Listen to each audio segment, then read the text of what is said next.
안녕하세요. 루트테마 피부과 전문의 김재민 원장입니다. 오늘은 두피가 좀 딱딱할 때 생착률에 영향을 주는가에 대한 이야기를 해볼 건데요.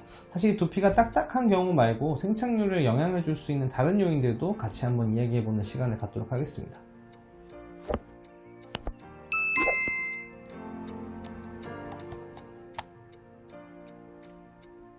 우리가 이제 모발을 심게 되는데, 이제 우리가 뒷머리에서 모발을 가져와서 분리를 한 다음에 아니면 정리를 한 이후에 이 정리한 모발을 우리가 원하는 부위에 심게 됩니다.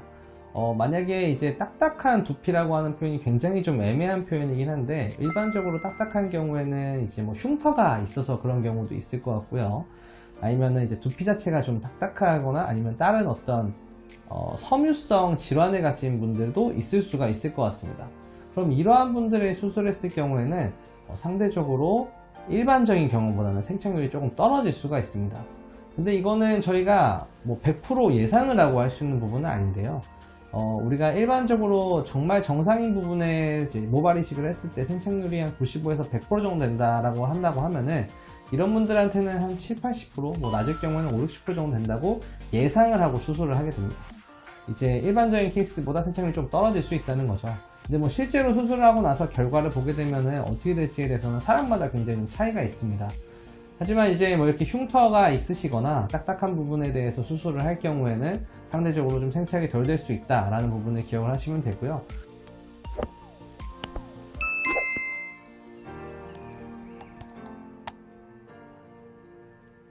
뭐 흉터가 아니면 아까 말한 섬유성 질환들, 두피가 딱딱해지는 질환들을 제외하고 일반적인 두피 상태에서는 사실은 크게 문제되는 경우는 잘 생기지 않습니다. 이 외에도 생착을 좀 떨어뜨릴 수 있는 부분은 두피 문신을 하셨거나 안면거상 같은 수술을 하셔서 이제 모발에 두피에 상처가, 흉터가 있는 경우가 있고, 그 다음에 이제 질환적인 문제가 있습니다. 피부과에서는 이제 탈모가 생기는 질환들이 굉장히 여러 가지가 있는데, 그 중에서도 이제 흉터를 남기면서 탈모를 발생하는 질환들이 있습니다. 가끔 저희 병원에도 이런 질환 때문에 병원에 방문해 주시는 분들이 있는데요. 이런 질환들을 갖고 있으시게 되면은 상대적으로 생착률이 좀 떨어질 수가 있습니다. 하지만 환자분께는 저희가 충분히 설명을 드린 후에 사실 수술을 진행하기 때문에 이 때문에 문제가 되는 케이스는 잘 없고, 실제로 팔로우업을 해보면은 그래도 생착이 생각보다 의외로 잘 돼서 만족을 하시는 케이스도 굉장히 좀 많은 것 같습니다.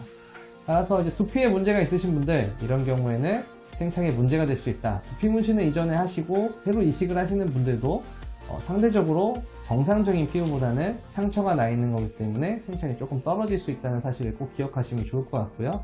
하지만 그럼에도 불구하고 이식을 잘 했을 경우에는 생각보다 좋은 이식 결과, 좋은 생착률의 결과를 보여주기 때문에 너무 크게 걱정은 하지 않으셔도 될 것 같습니다.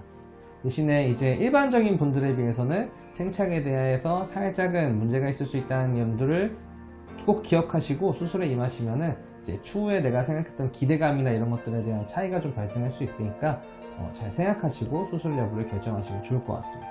지금까지 루트테마 피부과 전문의 김재민 원장이었습니다.